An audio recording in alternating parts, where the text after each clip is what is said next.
présente déclaration que nous rendons solennelle à votre endroit, la CODEL vient donner ses opinions sur deux questions importantes de l'heure. La crise sécuritaire et les réformes électorales. Ceci pour apporter notre contribution à la définition de solutions durables pour notre pays.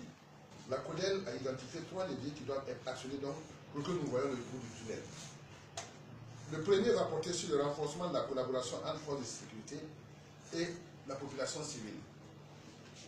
Le deuxième, c'est le renforcement des capacités techniques et matérielles des FPS à répondre aux défis sécuritaires. Et le troisième levier, c'est l'accélération du processus de réconciliation nationale. Nous tenons à vous dire, pas en offre, mais que tous les éléments qui sont cités ici ont fait l'objet d'un échange entre les groupes de travail de la CODEL, avec des recherches, avec une documentation qui est déjà bien fournie. Sur les nouvelles réformes électorales, notre point, la CODEL a apporté ses contributions à la Commission des affaires juridiques et des droits humains lors du processus de révision du code électoral par l'Assemblée nationale. Elle vient ici soulever des questions à traiter avec attention pour permettre des processus électoraux justes et équitables. D'abord, la CODEL salue le nouveau code qui a introduit le vote des Burkinabés de l'étranger. Il s'agit d'une première dans l'histoire de notre pays et il faut savoir raison garder en cela. Toutefois, la CODEL insiste auprès du gouvernement sur le fait que toutes les dispositions soient prises pour permettre à tout Burkinabé qui le désire de pouvoir voter, qu'il soit à l'intérieur ou qu'il soit de l'intérieur ou de l'extérieur, ou qu'il soit à l'intérieur ou à l'extérieur, selon.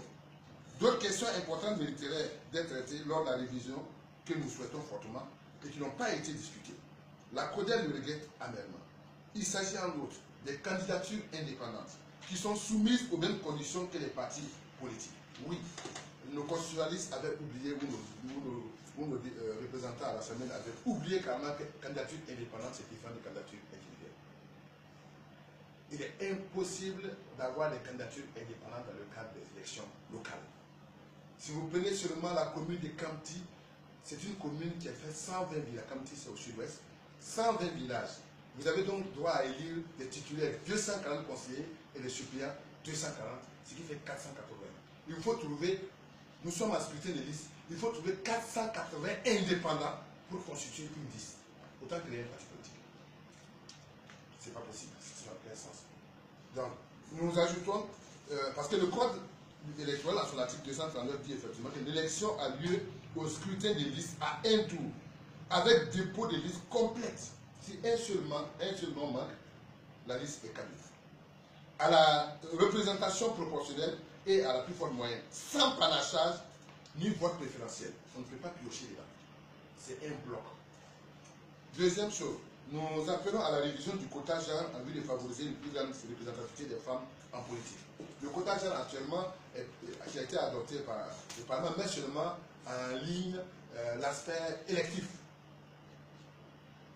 Il n'y a pas d'obligation de résultat lorsque vous mettez 30% de femmes comme candidates.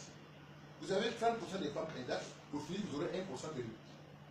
Nous souhaitons que ce soit un système avec obligation de résultat, qu'il y ait au moins un tiers qui soit élu. Si c'est difficile, parce que ça c'est une question quand même où on ne peut pas rentrer dedans, au moins que le nominatif marche. Si on doit nommer 45 nouveaux commissaires, qu'il y ait au moins 15 à 20 femmes. Si on doit, plutôt, c'est ça, si on doit nommer 352 préfets, on doit nommer 100 directeurs généraux à l'intérieur, là ça peut marcher. Parce qu'en fait, les femmes sont compétentes. Ce ne sont pas les tests qui vont les arranger. Mais mettez-les à l'œuvre, vous verrez qu'elles feront le travail. C'est pour cela que nous disons, par le volet nominatif, les femmes viendront en politique et vont se faire élire. Parce qu'on n'est pas aujourd'hui candidat lorsqu'on sort comme ça. Il faut toujours avoir les bagages, il faut avoir des financements. De l'autre côté, nous demandons également le changement du mode d'élection des maires, le scrutin indirect ayant montré ses limites. Nous sommes pour la pratique ivoirienne. Nous ne souhaitons plus que les maires soient élus au suffrage indirect. Jusqu'aujourd'hui, à l'heure où je vous parle, les mairies sont en train de se brûler. Les gens sont en train de se tuer. Rien n'est encore parfait. Dès le départ, on doit avoir une liste, on sait qui sera maire. Une fois que l'élection est finie, le maire est connu. Il n'y aura plus ces débats. Parce qu'on est en train de cultiver un peu la médiocrité, je dirais même une culture de mensonge auprès des politiciens. Et, excusez-moi le terme, c'est pas, j'allais dire de loyauté, mais de fautisme également. Parce que les gens, ils sont tous là. Et on assiège les mairies, on prend en otage les électeurs, on appelle à etc. On appelle tout. Parfois même la veille, il y a des choses qui se passent au sein du même parti. Et actuellement, ce sont les partis au pouvoir qui ont les mairies. C'est à l'intérieur qu'il y a plus de problèmes, qu'il n'y a pas de cohésion. Donc nous pensons qu'il faut appliquer le système ivoirien. Dès le départ, on sait qu'il ne sera pas l'ivoirien. Le système du suffrage direct, excusez-moi de l'expression, où dès le départ, on sait qui sera le maire.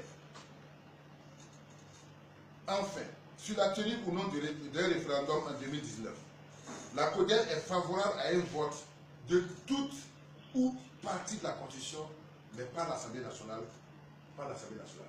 Ceci en vue d'une part d'économiser des ressources actuellement nécessaires pour répondre aux nombreuses sollicitations des populations, et d'autre part d'éviter d'exposer les populations dans cette période où l'insécurité commence à prendre du terrain sur la quiétude des populations. Nous ne voulons pas donner l'occasion aux terroristes, s'il faut les appeler ainsi, ou aux grands bandits, de faire des jeux de jambes avant les élections de 2020. Si effectivement la Constitution doit être votée en bloc, et tel qu'on l'a aujourd'hui le consensus, parce qu'on a beaucoup de membres qui ont parlé à la Commission, ça ressemblera à une dépense inutile. Parce que rien ne va changer. Aucune disposition ne change, on parle au vote direct, à moins qu'il y ait une propagande politique derrière qui soit recherchée. Aujourd'hui, nous pouvons par l'Assemblée nationale adopter cette constitution, économiser les frais, économiser également la quiétude et se mettre au sérieux pour lutter contre l'insécurité et attaquer les élections réelles de 2020.